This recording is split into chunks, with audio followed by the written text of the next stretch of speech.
to you.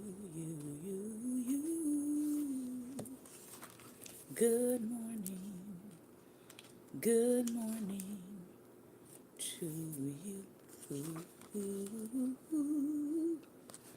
Good morning, good morning to you.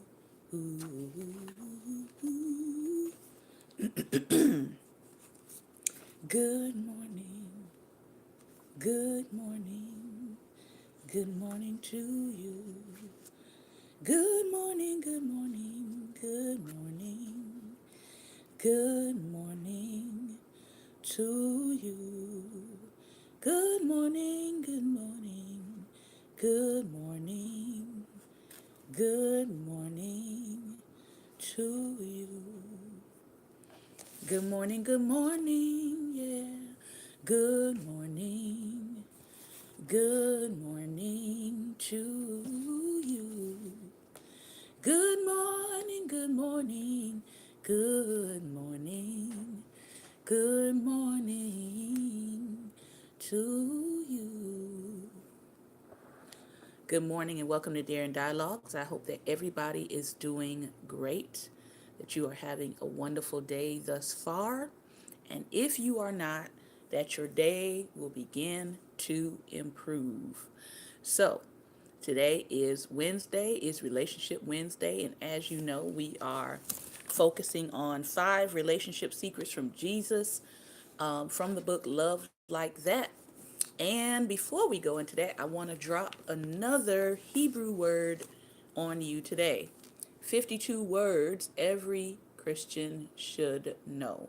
And you can replace that word with believer, follower of Yah.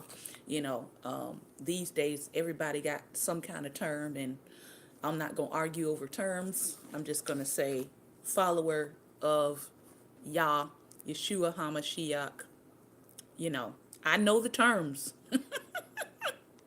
I know the terms. But the book says Christian, all right? But I say believer. I say follower of the way. So I'm going to drop a term on you today, Hebrew term, anava, Anavah, and it means humble, humble. And I think this is a very important word, especially since we are talking about love and being better human beings in our relationships with one another. I like this definition because it's not the definition that we tend to hear when we're talking about humility. So I want to read this to you so you can put it in your vocabulary, add it into your vocabulary, and have it as something you can reflect on today. Humble. Have you ever been humbled by nature? Have you ever walked through a field of flowers or watched the sunset? Or many of us the other night saw the blood moon and been reminded of how incredibly awesome God is and how small we are by comparison. That is humbling. The Hebrew word anava is what we translate as humility, but the literal definition of anava means this: to occupy your God given space in the world. Humble. A person who is humble occupies their God given space in the world. You can even break that down and ask yourself, are you actually occupying the space that God has given to you? Or are you just biding time? Are you doing something with your God given space? Because that is the true word, that's the true definition of this word, humility. Or are you shrinking from the responsibility of occupying your God given space in the world? Are you saying, oh, I don't want to do that because, I don't want people to think this of me, and I don't want people to think that I think I'm all that, and I'm not, I know I got 5 talents, and But if I start whipping out all my talents, and then people are going to get upset, and people are going to get jealous, and people are going to say, who do you think you are? Heard it all.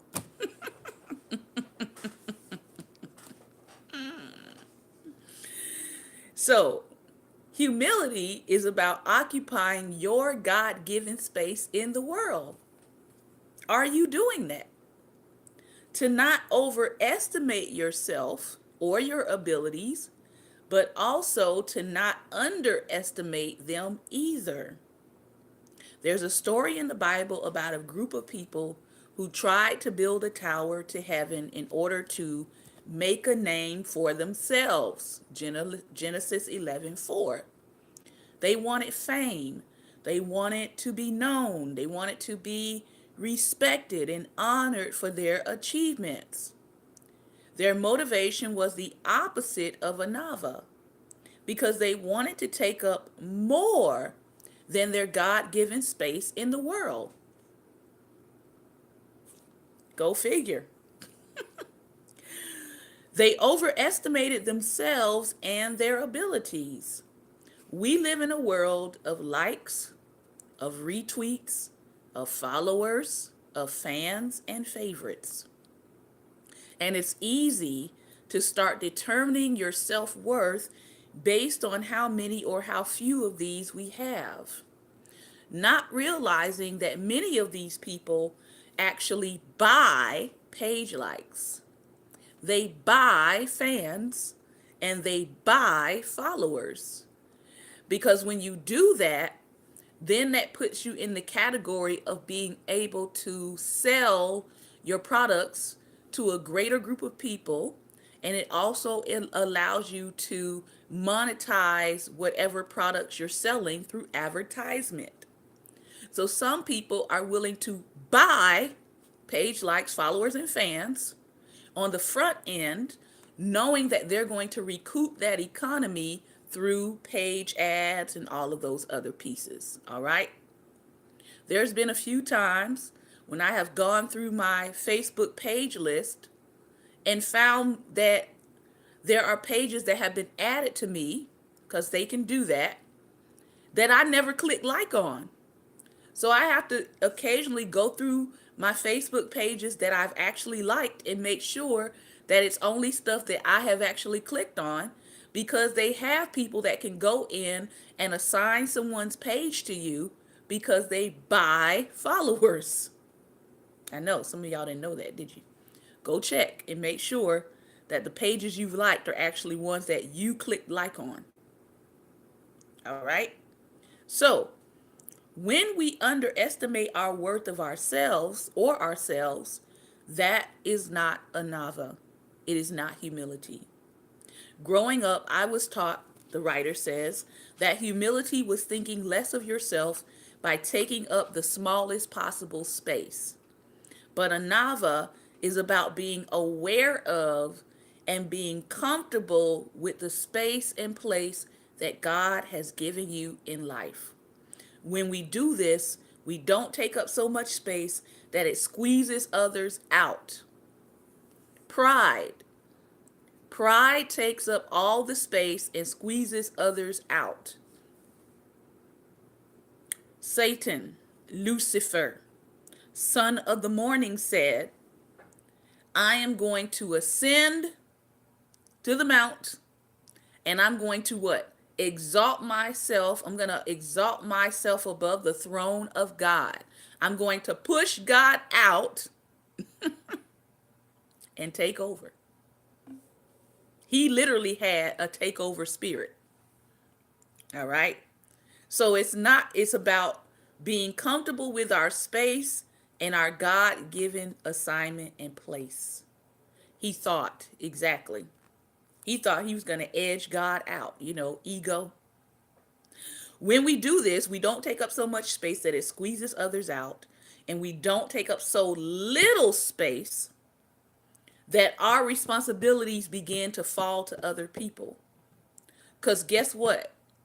When you're not showing up as your great, amazing, best self, when you are not bringing your A game to life, someone else has to take up the slack. That responsibility begins to fall to other people. So then they have to do their God given thing and the things you're not doing. What if, just for today, you resolve to serve others by simply taking up the space God has given you to occupy? What if you actually brought your whole self today? What if you actually went out and said, I'm going to bring all of me to the table? And guess what? The people who say that you are too much and you are doing too much, those aren't your people. It's that simple. It is that simple. I know that when I connect with people and I talk with them and I meet with them and we pray together and we hang out and we fellowship, I know that I can be a little too much for people. I already get it. I acknowledge that. I own it. Okay? I fully own who I am. And if you tell me, Shantae, you are too much for me, I will scale it back for you. But I'm not going to stop being myself. That I'm not going to do. And if you keep saying that I'm too much for you, then I just won't be, we just won't be hanging out. It's really, yeah. So I can still conversate with you. We can still talk. We can still say hello. You know, I'm not going to think bad of you or any of that. None of that is necessary. I just know that you're not my tribe. And that's okay. All right? There are people that you're going to gel with who understand you, who get you, who you don't have to do a whole lot of explaining to, who you don't have to prove who you are and all this other stuff. Oh gosh. Because some of that is just exhausting. Listen, if you have to look at me like this every time we meet or every time we come together, if you have the spirit of suspicion on you about me every time we meet, I'm sorry. That I don't have time for that. I don't. I'm just telling you. You either take me for who I am, because I'm going to give you 100% realness, and you're going to have to be able to receive it. Or you going to say, Shantae, you are a bit much. You're a bit much. And I will understand that. I will get it. And I will say, you know what? I'm probably not your person, right? And that's okay. I think we need to stop trying to force people to be us, or we need to stop trying to force people to be like us. I have friends, believe it or not, that have more energy than I do, that are more extra than me. I be looking like, I thought I was extra. Honey, you take the cake. All right? So I have friends that are even more extreme than I am. And then I have friends who are really quiet. They don't say a whole lot. They're very quiet. They're very soft-spoken. And I love it because I feel like I need all kinds of people in my life. There are some people that only want the quiet people in their circle, and I get that. And there are some people that only want the extreme energy people in their immediate circle, and I get that. I like to have a mixture. Doesn't make any of those choices right or wrong. All right? And I think we need to stop demonizing people, all right, for who they get along with. There's no need to do that. So the question is today, what if just for today you resolve to serve others by simply taking up the space that God has given you to occupy? What is that going to look like? Nothing more, nothing less, but occupying your God-given space till Christ comes. Are you doing that? Or are you saying, I'm going to hide, I'm going to show up with 10% of who I really am when I go to work? Now, there are some times I understand because I went through it myself. There were some times when in a professional setting, I could only literally show up with 10% of myself. That got to be exhausting because they couldn't handle more than 10%. You might be in a space right now where you feel like, gosh, I have so much to offer the world, and these people can only take 10% of my brain capacity. And it's exhausting to hold back 90%. I want to encourage you to find some other avenues to make sure, even if you can't bring 100% to your professional field yet, make sure that you're doing something with the other 90%. Don't just let it fade. Don't let it atrophy.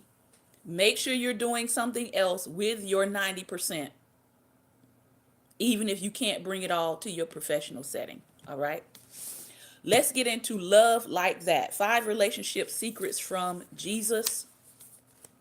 And we are talking about how Jesus was approachable. And if we're going to improve in our relationships, we've got to be approachable. All right. Let me put a caveat there. Approachable doesn't mean that people take advantage of you and you say nothing. Approachable doesn't mean that people have access to you all times of the day and all times of the night with no regards to you personally or to your family. That's not what we're talking about. All right. But we are saying that he that shows himself, he that wants to make friends should show himself friendly. She that wanteth to get married should be in the marketplace somewhere, sometime. I'm praying for millennials and Generation Z because some of you all have become, unfortunately, so indoctrinated by just bad relationship doctrine. I call it bad relationship doctrine. If I hear one more young woman talking about just waiting, waiting how? Waiting where? Because if you are going to school, because some of you are in college, some of you are now jumping into your professional life, okay? If you are just going to school and going home and sitting on your couch and binge watching Netflix and going to bed and getting back up to do it all over again, you're right. You are going to be single probably until your 40s or 50s. See, somebody's not going to like this today. They're not.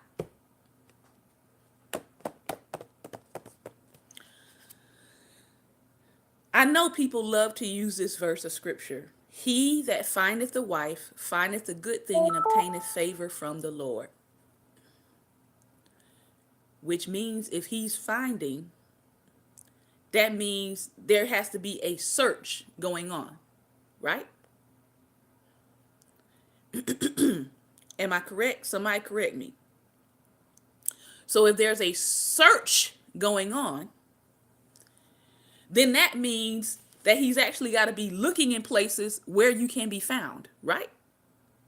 Right? Oh, I'm just trying to help somebody. So if you're not in any of the marketplaces, because that's where he's going to look, he's not coming to your front door and knocking on it, unless he's the mailman, okay?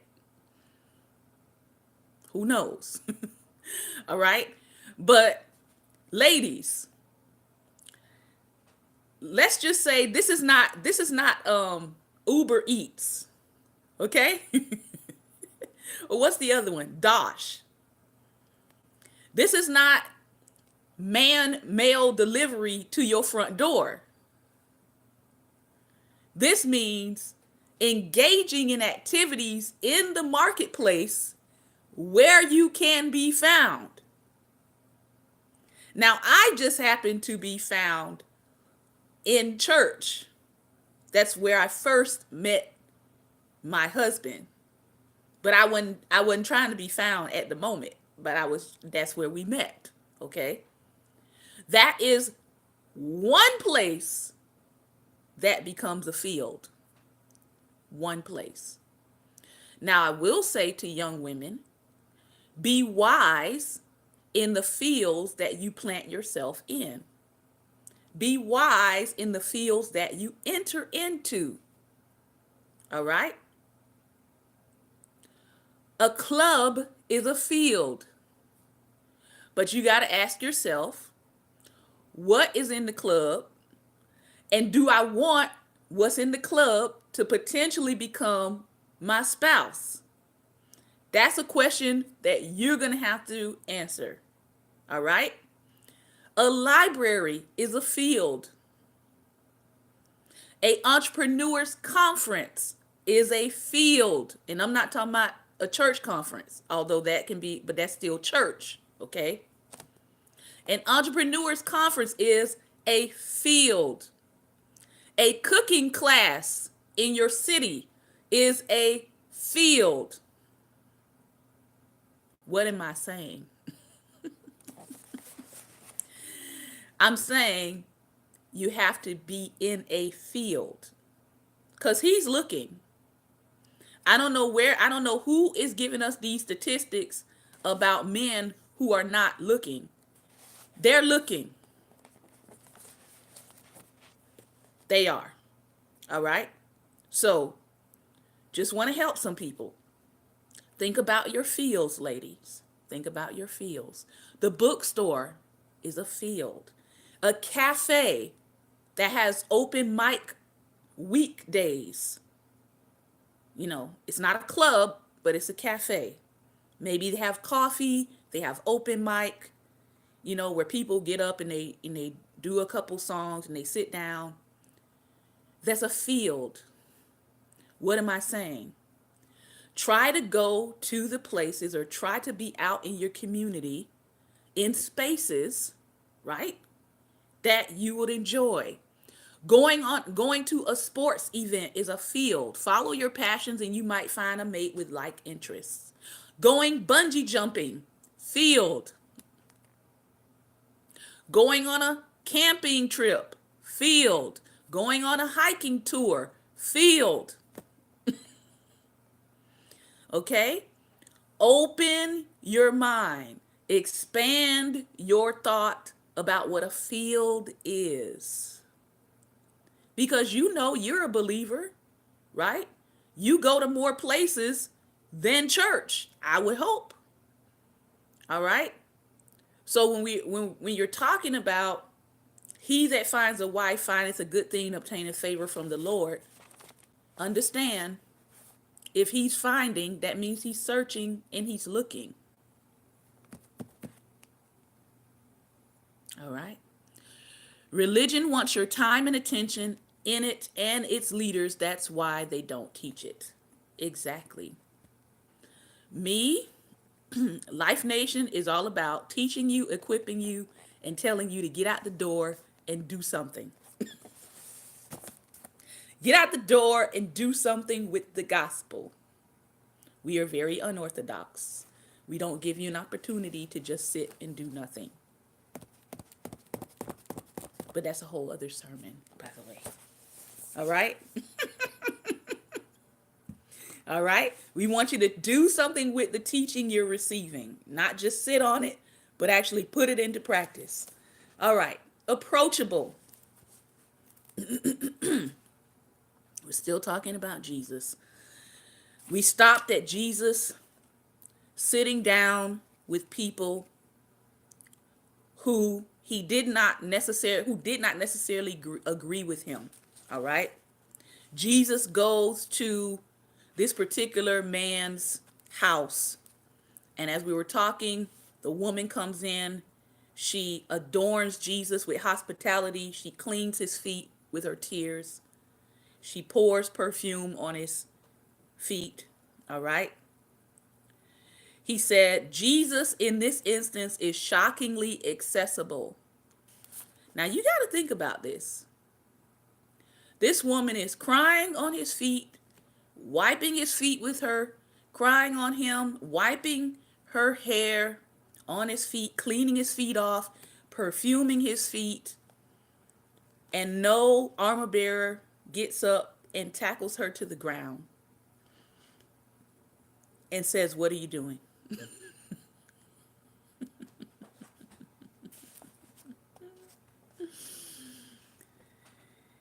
Nobody tackles her. They're just astonished. They're astonished that this woman is lavishing so much care on Jesus. Jesus is accessible. If he excludes anyone, it's the people who are exclusive themselves. But in this case of Simon, he readily accepts his dinner invitation, knowing that this dinner invitation would not be pleasant. The bottom line is that Jesus made himself approachable to everyone, rich or poor, schooled or unschooled, healthy or sick. Now you have to ask yourself, you have to be honest with yourself. Am I approachable to everyone? Or do I give a little bit more time and attention to the person that I think is rich, or the person that I think has my blessing and my miracle, or the person that I think can get me something from God?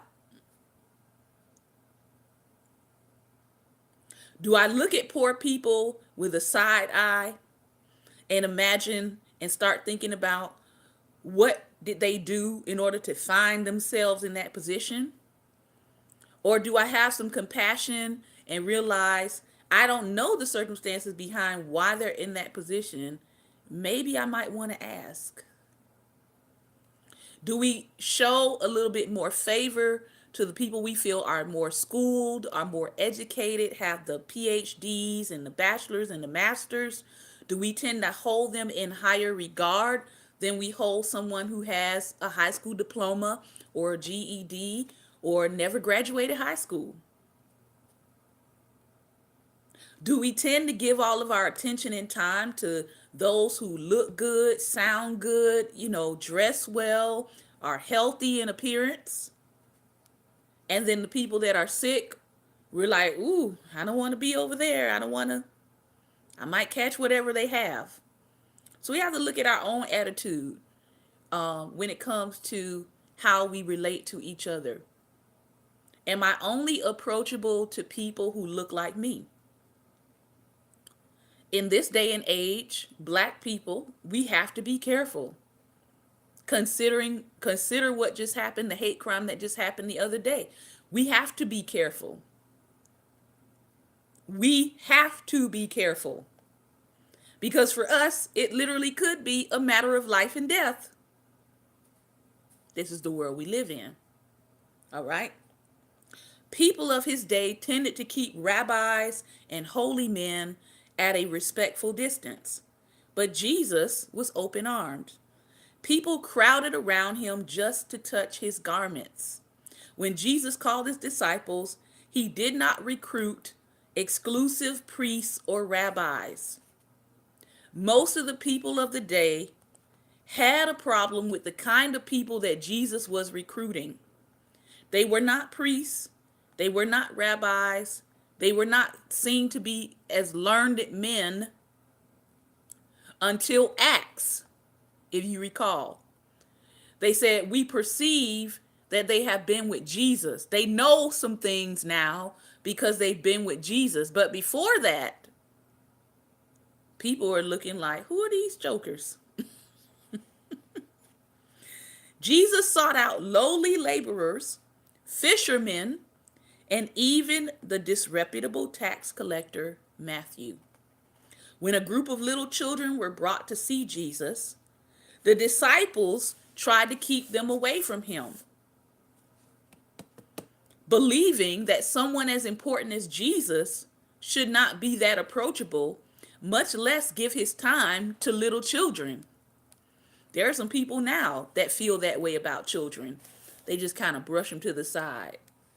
But Jesus said no. He was actually affronted. He was actually offended that they would try to push the children away. He told the disciples, "Let the little children come to me and do not hinder them." Anytime I see a spiritual leader that has a very angry or sour disposition toward children, that is a red flag to me. Maybe not to anyone else, but to me it is.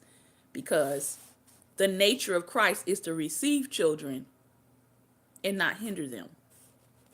Jesus took them into his arms and blessed them. Jesus was a friend to the innocent as well as to sinners. In fact, the more unsavory the character, the more at ease they seemed to feel around Jesus. He made sinners feel so comfortable that it often made the pious and religious people feel uncomfortable. In short, Jesus moved the emphasis from law or exclusivity to love, inclusivity. Relationships for Jesus superseded rules. Perhaps it was because Jesus knew so much rejection in his own life. After all, his life had started out with rejection, by the way. How do we know this? Because when Joseph found out that Mary was with child, his first inclination was to reject her. His first inclination was to put her away. And by the way, we now know that children can understand this in the womb. So even while Jesus was in the womb, there was a rejection of him. Yeah. And after all, his neighbors laughed at him. Who is this person out here talking about they the Messiah? Isn't that Mary's child? Isn't that Mary's baby boy? Isn't that the carpenter's son that caused all of that racket years ago? People are. You know how people are. You might have forgotten, but there are people in your past, in your neighborhood, who know, or in my case, I'm only going to talk about me. There are people in my past who know what a little hellion I was. I was a little hellion and a heathen, terrorizing the neighborhood,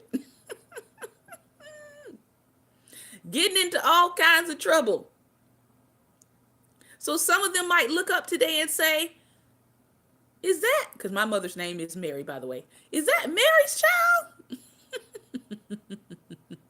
Is that Mary's little baby? Oh, she's preaching now. Oh, that is so wonderful, because she was a little terror. All right? Some people have that story. And that's as far as they know you. They don't, some of these people that grew up with Jesus, the little boy in Nazareth, all they remember was him being a carpenter's son.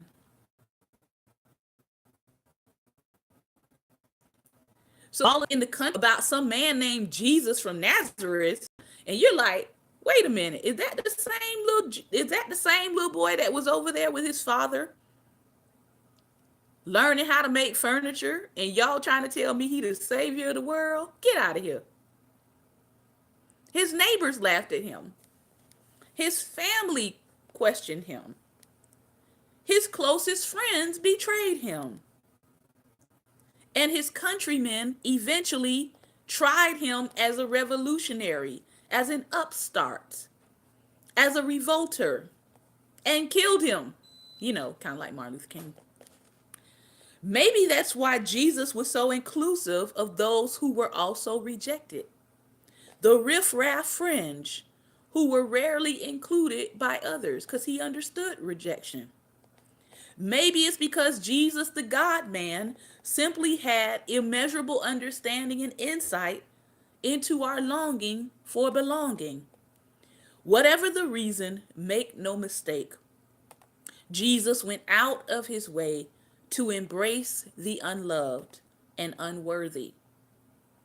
He went out of his way to be approachable to everyone. Let's look at this word approachable for those of you who are like me who love words. The Greek word for approachable is parrhesia and can be translated as a plainness in speech.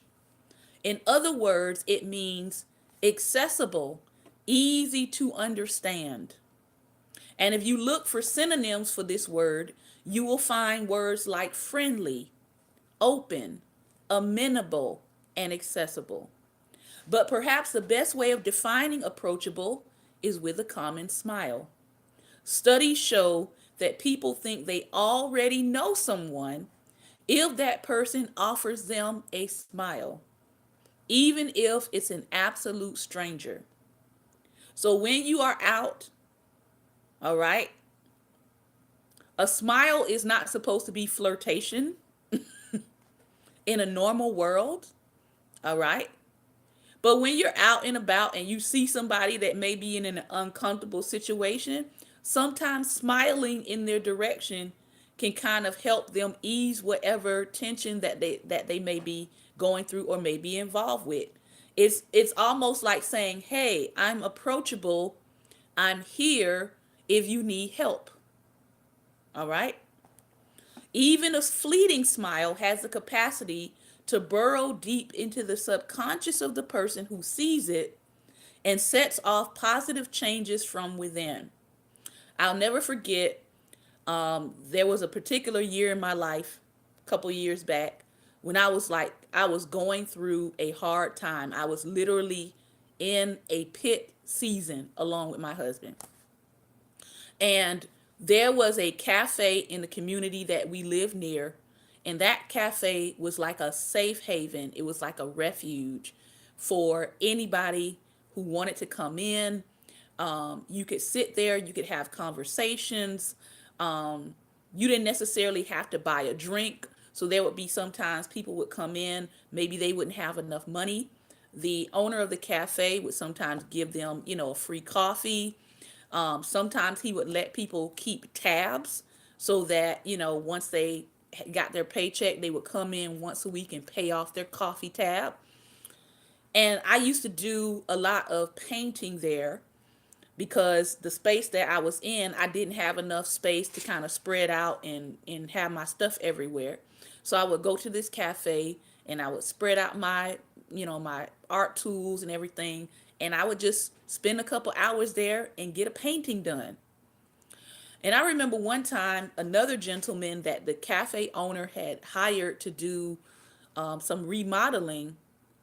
He was kind of like crouched down in a corner and he was like working on the wall. But every time I would look up, he would smile. And I was like, what's up with that? And so, I was a little suspicious because I was like, I don't do that. I don't do that. All right. I don't do the flirting stuff. So eventually he came over and he introduced himself. And we actually now have become really good friends. And we've been friends for several years. He, my husband, and I. Yeah, I was married. And so I thought back to that day because he was a very friendly person in general. But I was at first like, I was kind of unsure. Like, is he like, is he trying to like say, hey, what's up? Or is he like trying to introduce himself? So it took me a moment, and it might take you a moment to kind of figure out what is behind a smile. All right. Not everybody who's smiling at you wants to get into your panties, ladies. Women give me that reaction a lot too. Yeah. All right. So there could be a little bit of wariness if you're not used to being around people who smile. And the N at the time was very racist, and nobody smiled.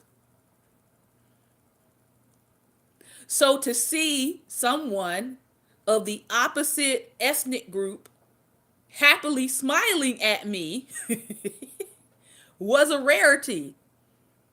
So that's why I was a little apprehensive, like, what are you smiling for? Because I had gotten used to the climate that I was in, that people were not very friendly. They didn't smile, they didn't say hello, they looked through you and past you like you didn't exist. All right? But a smile can actually go into the subconscious of the person who sees it and sets off positive changes from within.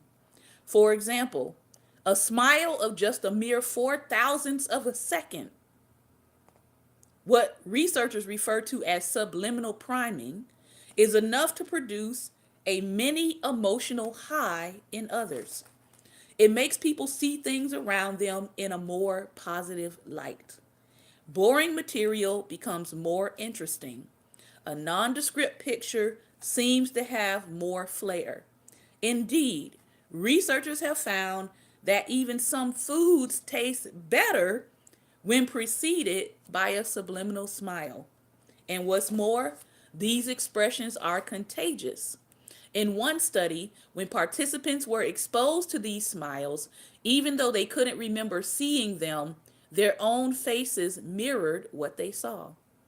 You may think facial expressions simply reflect your feelings, but to some extent, they can actually cause them as well.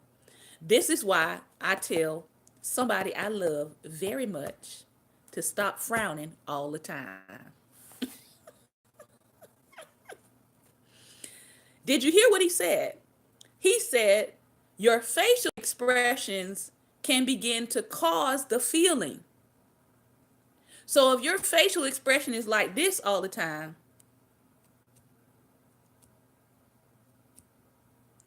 you're going to start feeling that.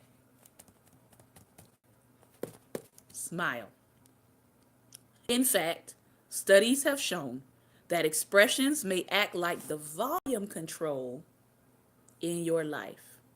So rev up your smile and you can instantly become more approachable.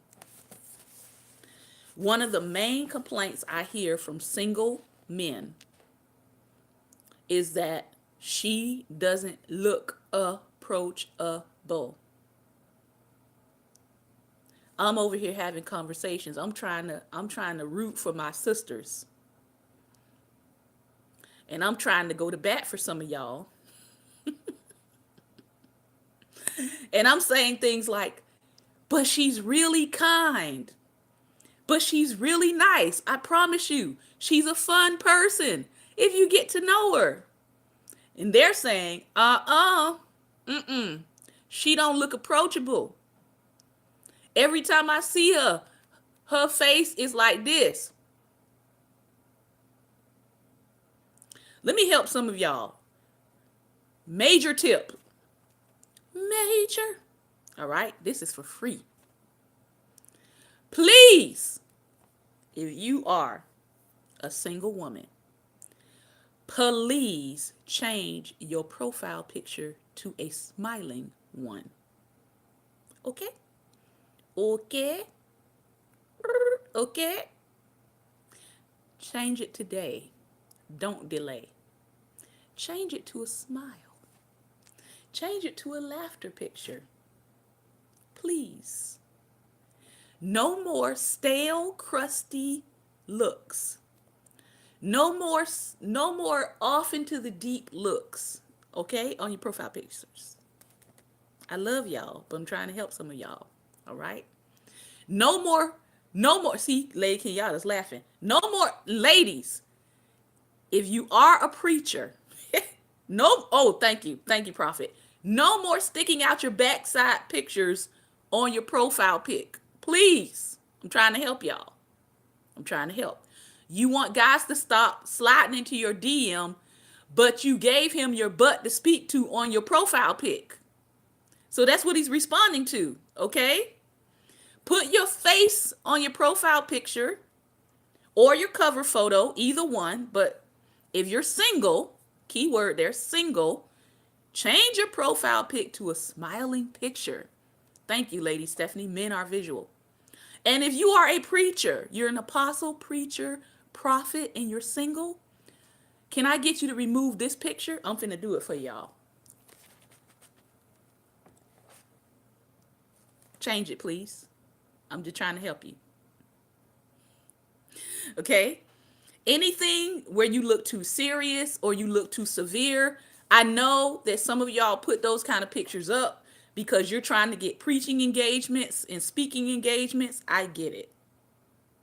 I get it. I totally get it. All right. You want to know, you want people to know that you're available to preach, that you're hardcore, that you're what's the other one? That you're the deliverance buster, all these names you give yourself.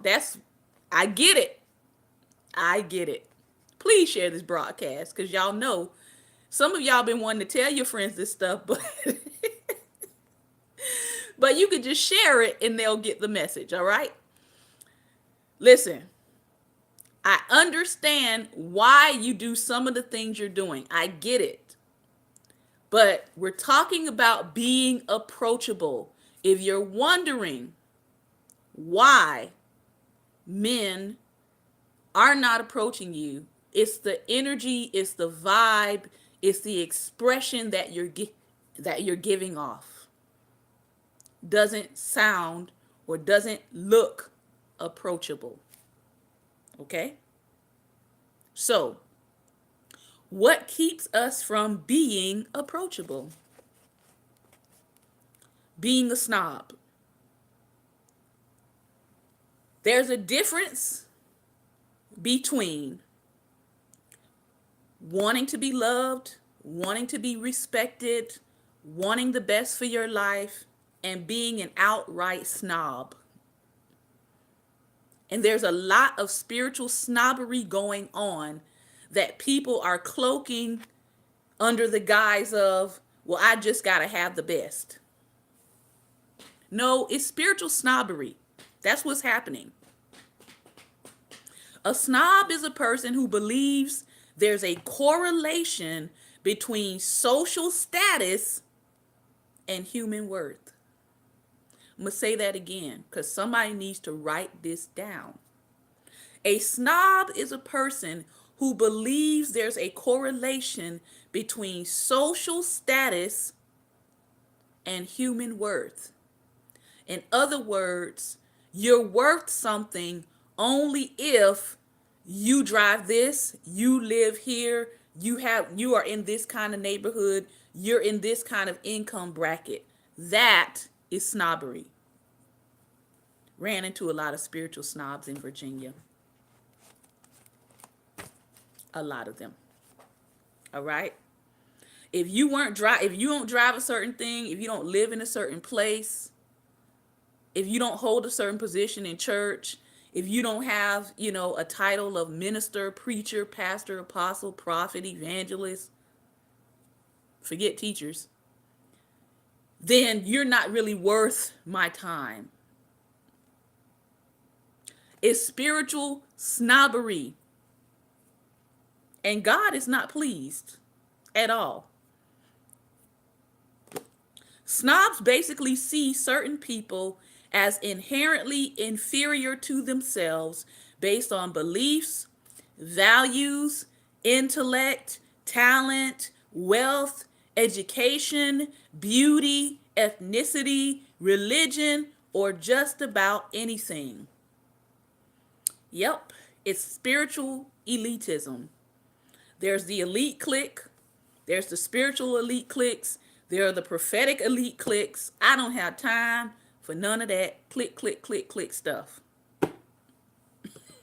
I just don't. All right? So you have to ask yourself the question, are you a snob? Some of us may have a little snobbery in us. I will admit I am a coffee snob. I am. I like my coffee a certain way. And if it's not right, I will be back up at your counter telling you what is wrong with my coffee and having you to fix it. I will be kind about it. I'll say it with a smile. All right. But some of us, we do. Some of us have a little bit of snobbery in us. But we have to ask ourselves the question, where is that snobbery? Is it directed toward a person? Is it directed toward a thing? Before you answer, keep in mind that if you look down your nose at snobs, you're actually acting a bit snobbish yourself. So if you're one of those people who say, these are the elites, and I can't stand the elites, you too are a snob. So, how do you treat everybody is the question. Let's face it, we're all inclined to think we are superior in some way, some of the time. It is our nature, it is the nature of man. That's why the single biggest barrier to being more approachable is pride. Pride is all about being exclusive, not inclusive. It's the basis for the old British joke, leave 3 Englishmen in a room and they will invent a rule that prevents a 4th one from joining them. It's why comedian Groucho Marx makes us smile when he sends notice to the Friars Club of Beverly Hills. Please accept my resignation, he says. I don't want to belong to any club that will accept people like me as a member. Pride makes a mockery of our attempts to include others and to be approachable. The antidote to unhealthy pride is, of course, humility, which we just learned is anava, which we just learned is having a proper occupation of our God-given place and space. Humility, when traced to its origin, literally means, in one term, from the earth. In other words, humility steps off its high horse to find common ground. In Nikos Kazantzakis novel, Christ Recrucified, there's a scene in which 4 village men confess their sins to one another in the presence of the Pope. One of the men, Micheles, cries out in bloated humility, how can God let us live on the earth? Why doesn't he kill us to purify creation? Because, Micheles, the Pope answered, God is a potter and he works in clay. Woo! David said it this way, Lord, remember that we are but dust. Remember our frame, O God. Remember that you didn't make us out of clouds. Remember that you didn't make us out of pixie dust, but you made us out of the earth of the ground. Whether you see it in the same way or not, the point is that humility involves lowliness. It involves finding common ground. And that's where God meets us, in the places where we humble ourselves. That's where we become malleable. It is where we soften our shell and ease our ego. Healthy pride, the pleasant emotion of being pleased with our work, is quite different from unhealthy pride, where our ego is bloated. Remember, pride is about taking up more space than you have been allotted in the earth. The latter is laced with arrogance. You don't have to be an egomaniac to suffer from unhealthy pride. It has a way of secretly seeping into the crevices of our lives, even when we are consciously inclined to avoid it. Ironically, our very efforts to be humble can be tinged with a tendency to look down on other people who we believe are not. It's what C.S. Lewis was getting at when he wrote, "A man is never so proud as when striking an attitude of humility. Jesus used the story to demonstrate the irony of pride and humility in our lives, especially in our relationship to God. He told it to people who were particularly pleased with themselves. They were, what is the word? They were feeling themselves. And as they were feeling themselves, Jesus said, I got a story for you. You want to hear it? Here it go. Two men went up to the temple to pray. One a Pharisee, the other a tax man. Remember, we already know that the tax collector had a horrible, terrible reputation with their fellow countrymen. The Pharisee posed. The Pharisee posed and prayed like this. Oh God, I thank you that I am not like other people. Red flag. If you start your prayer off talking about who you're not like, red flag.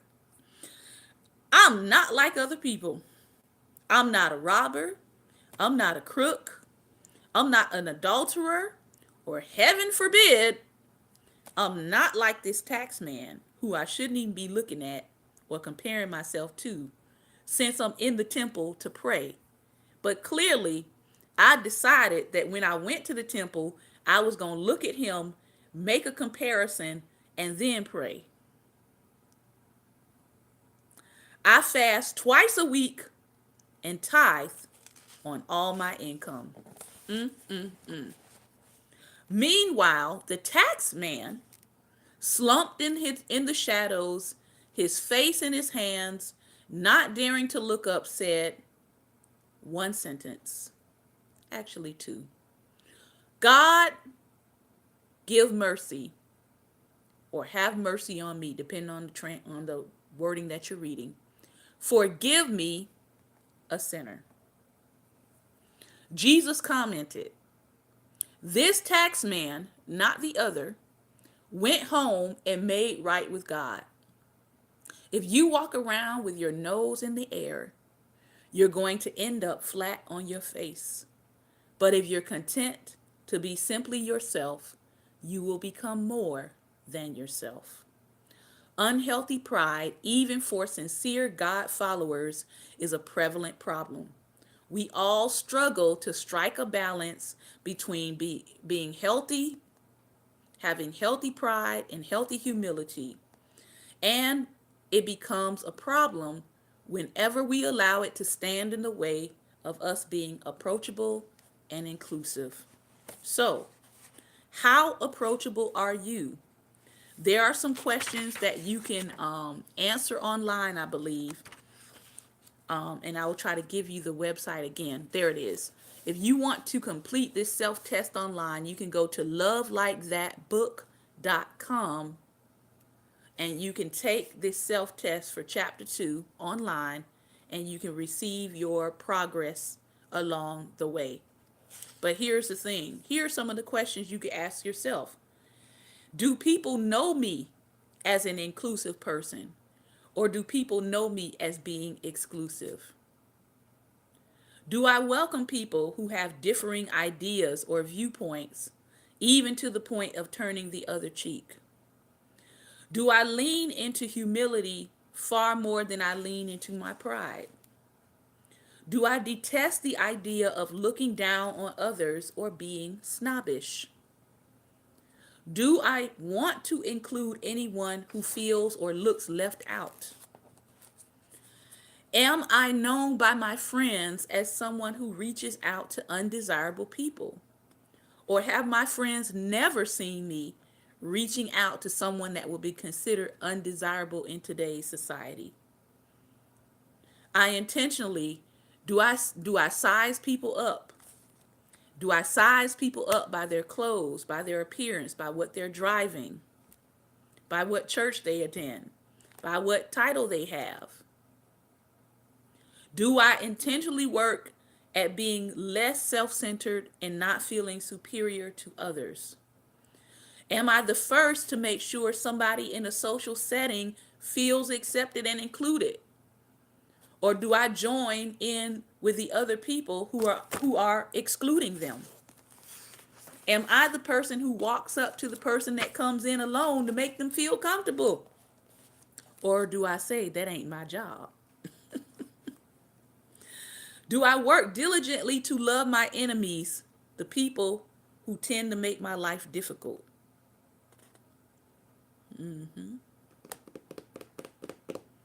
This has been another episode of Daring Dialogues, and I have been your host today, Shantae Charles. We will, Lord willing, continue this topic of approachability on next Wednesday. And we're going to talk about what did Jesus teach us about being approachable. Listen, I want to thank you for your time and attention today. I hope I have said something that was helpful. Ladies who are single and wondering why you have not been scooped up yet, I hope I have said something practical for you today to help you. I hope so.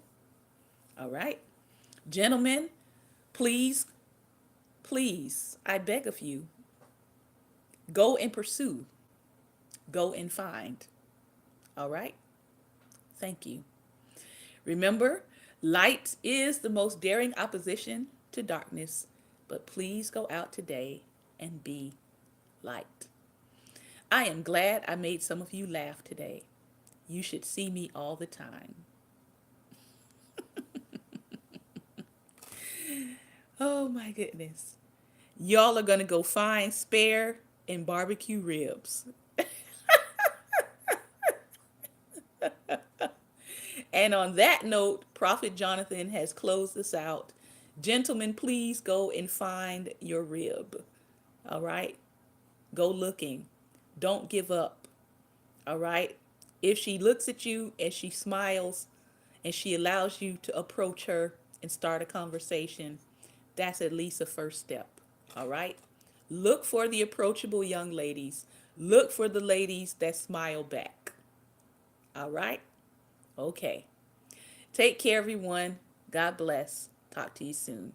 Bye-bye.